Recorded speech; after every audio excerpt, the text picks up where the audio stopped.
Para ibu dan bapak, para suster, bruder, frater, rekan-rekan imam, kaum muda, remaja, dan anak-anak yang terkasih. Pada hari ini bersama dengan seluruh gereja, kita merayakan Hari Raya Penampakan Tuhan yang mengakhiri masa Natal. Pada akhir masa Natal 2023 dan pada awal tahun baru 2024 ini, saya masih ingin mengucapkan selamat Hari Raya Natal dan selamat menyambut tahun baru. Semoga Yesus yang lahir untuk menyatakan kepedulian Allah bagi umat manusia dan alam semesta menjadi sumber inspirasi dan memberikan daya bagi kita, keluarga, komunitas, dan seluruh umat untuk terus bertumbuh menjadi pribadi-pribadi yang semakin peduli. Sesuai dengan semboyan kita, semakin mengasihi, semakin peduli, semakin bersaksi. Pada hari ini, sesuai dengan gerak Keuskupan Agung Jakarta, kita memasuki tahun solidaritas dan subsidiaritas. Dua kata yang tidak bisa dipisahkan dan bermakna mulia. Kutipan Injil hari ini berkisah tentang 3 orang Majus dari timur. Ada kisah di luar kitab suci yang menceritakan bahwa sebetulnya ada orang keempat yang namanya Artaban. Kisahnya menarik untuk diceritakan. Ketika itu Artaban sedang bersiap-siap untuk mengadakan perjalanan mengikuti arah bintang. Ia membawa serta emas, perak, permata, dan bermacam-macam hadiah mahal lainnya sebagai persembahan kepada raja yang baru lahir. Dalam perjalanannya untuk bergabung dengan ketiga temannya, Artaban terhenti untuk merawat seorang musafir yang sedang sakit. Ia tinggal beberapa lama di situ, dan akibatnya ia tertinggal dan kehilangan jejak teman-temannya. Artaban kini sendirian, dan ia membutuhkan kendaraan dan perbekalan untuk melanjutkan perjalanannya. Maka Artaban menjual sebagian hartanya untuk membeli makanan serta menyewa unta. Ia sangat sedih karena sang raja baru akan kehilangan sebagian hadiah yang ia bawa. Singkat cerita, selama 33 tahun Artaban mencari Yesus dengan sia-sia dan membelanjakan sebagian besar hartanya untuk orang-orang yang sangat membutuhkan. Akhirnya ia sampai ke Yerusalem pada hari pelaksanaan penyaliban orang-orang hukuman. Artaban segera bergegas ke Kalvari dengan tujuan untuk menemui para serdadu Romawi agar orang yang bernama Yesus dibebaskan. Sebab pada malam hari sebelum penyaliban tersebut ia bermimpi seseorang mengatakan bahwa Yesus itu adalah raja baru yang selama ini ia cari. Dalam perjalanannya ke Kalvari, ia melihat ada seorang muda yang diseret sepanjang jalan menuju pasar budak. Pemuda itu berseru minta tolong kepadanya. Tanpa pikir panjang, Artaban melepaskan permata-permata terakhir yang ada padanya sebagai tebusan anak muda tersebut. Artaban tidak memiliki harta lagi sebagai hadiah untuk sang raja. Ketika sampai di Kalvari, hancur hati Artaban, karena ia menyadari bahwa dirinya tidak dapat berbuat apa-apa untuk menolong Yesus. Suatu keajaiban terjadi. Yesus memandang Artaban dan berkata kepadanya, "Jangan kecewa, Artaban. Kamu telah membantu aku sepanjang hidupmu. Ketika aku sakit, engkau merawat aku. Ketika aku lapar, Engkau memberi aku makan. Ketika aku haus, Engkau telah memberi aku minum. Dan ketika aku dijadikan budak, Engkau membebaskan aku. Saudari-saudaraku yang terkasih, kisah itu muncul di dalam diri saya ketika saya menyiapkan renungan mengenai tema solidaritas dan subsidiaritas yang akan menjadi bahan perenungan kita umat Keuskupan Agung Jakarta selama tahun 2024 ini. Semangat solidaritas dan subsidiaritas diharapkan perlu dan dapat diwujudkan dalam lingkup pribadi, keluarga, komunitas, institusi, dan masyarakat tempat gereja hadir.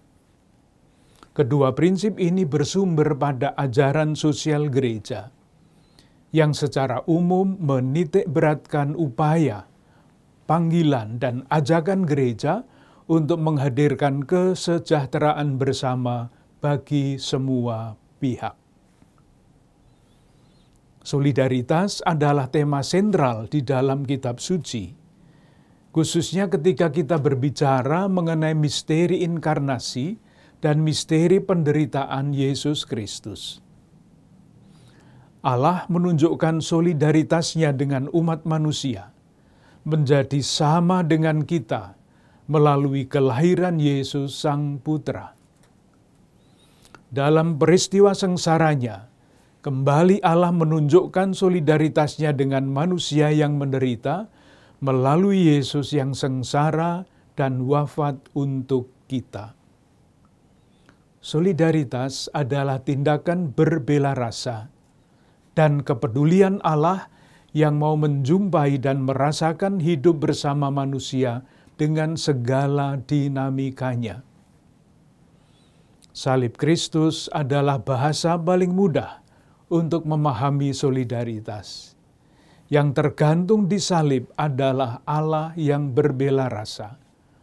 Allah yang mau solider, memikul hutang dosa dan maut yang tidak dapat dibayar oleh manusia. Penderitaan kitalah yang ditanggungnya.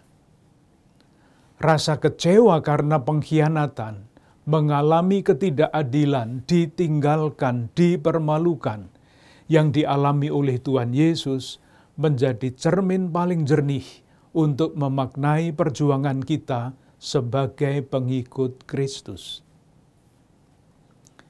Jika tema solidaritas sering dibicarakan dalam hidup menggereja, lain halnya dengan tema subsidiaritas. Dalam pandangan ajaran sosial gereja, prinsip subsidiaritas diperkenalkan pertama kali di abad ke-19 oleh Uskup Emanuel von Ketteler dari Keuskupan Mainz, Jerman. Ia berbicara mengenai hak subsidiaritas seluruh kelompok masyarakat. Selanjutnya prinsip ini digaungkan oleh Paus Leo ke-13, Paus Pius ke-11, dan oleh Paus Yohanes Paulus II. Secara prinsip, dalam konteks sejarah ajaran sosial gereja, subsidiaritas dipahami sebagai tidak ada intervensi dari kelompok dengan tingkatan lebih tinggi, misalnya negara, untuk menentukan hal-hal yang dapat diputuskan secara mandiri oleh kelompok dalam tingkatan lebih rendah, misalnya komunitas iman dan keluarga. Subsidiaritas menekankan prinsip otonomi, kemerdekaan berpendapat, dan rasa hormat terhadap pribadi manusia yang diwujudkan dalam kemandirian untuk pengambilan keputusan. Semangat yang tampak dalam prinsip subsidiaritas adalah pengakuan akan kekayaan dan kekhasan masing-masing kelompok akar rumput dalam berkontribusi untuk kebaikan dan kesejahteraan bersama. Subsidiaritas mengakui bahwa masing-masing kelompok memiliki kekhususan yang membuatnya berbeda dari kelompok lainnya, namun semuanya sama-sama dipanggil untuk mewartakan kisah Tuhan yang bermuara pada tujuan yang sama, yaitu kesejahteraan bersama. Demikian juga di Keuskupan Agung Jakarta, kita mensyukuri aneka keunikan dan kekhasan yang dimiliki oleh masing-masing komunitas iman. Paroki, komunitas-komunitas kategorial, komunitas pendidikan, komunitas doa, dan sebagainya, yang dengan satu dan lain cara telah berupaya untuk memberikan sumbangsih mereka untuk memajukan kesejahteraan bersama. Dengan demikian, wajah Allah yang penuh belas kasih bagi semua makin nyata. Allah yang kita imani adalah Allah yang terlibat dalam hidup manusia dan melibatkan diri kita untuk ambil bagian di dalam kisahnya. Sejak awal pelayanannya di Galilea, Yesus selalu melibatkan orang-orang pilihannya yang diajak untuk ikut terlibat mengambil tanggung jawab dalam karya keselamatannya. Semangat inilah yang ditampakkan dalam tema arah dasar Keuskupan Agung Jakarta di tahun 2024. Solidaritas dan subsidiaritas. Seluruh umat Keuskupan Agung Jakarta dipanggil untuk menunjukkan semangat solidaritas dengan semua orang, terutama saudari-saudara kita yang berkekurangan dan menderita, sebagaimana Allah telah menunjukkan solidaritasnya kepada kita.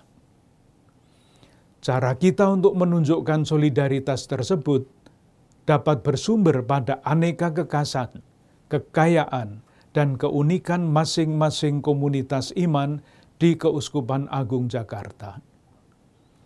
Allah mengajak kita terlibat untuk menampakkan wajah-Nya yang berbelas kasih, sesuai dengan konteks kemasyarakatan yang kita hidupi dan perbedaan kekhasan yang kita miliki. Saudari-saudaraku yang terkasih, di tahun 2024 ini, bangsa Indonesia akan melaksanakan pemilihan umum, memilih presiden dan wakil presiden serta para wakil rakyat. Ini adalah kesempatan bagi kita untuk menunjukkan keterlibatan umat Katolik sebagai bagian integral dari bangsa Indonesia.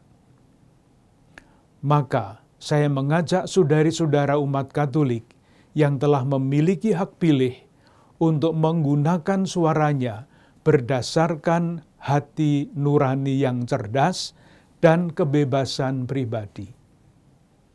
Kita berdoa agar semua proses pemilu di tahun ini berlangsung jujur, aman, adil, dan damai. Lebih daripada itu, kita berdoa agar para pemimpin yang dipilih rakyat sungguh-sungguh mampu memperjuangkan kesejahteraan seluruh bangsa Indonesia, bukan hanya untuk kepentingan sekelompok orang atau partai-partai politik yang mengusung mereka.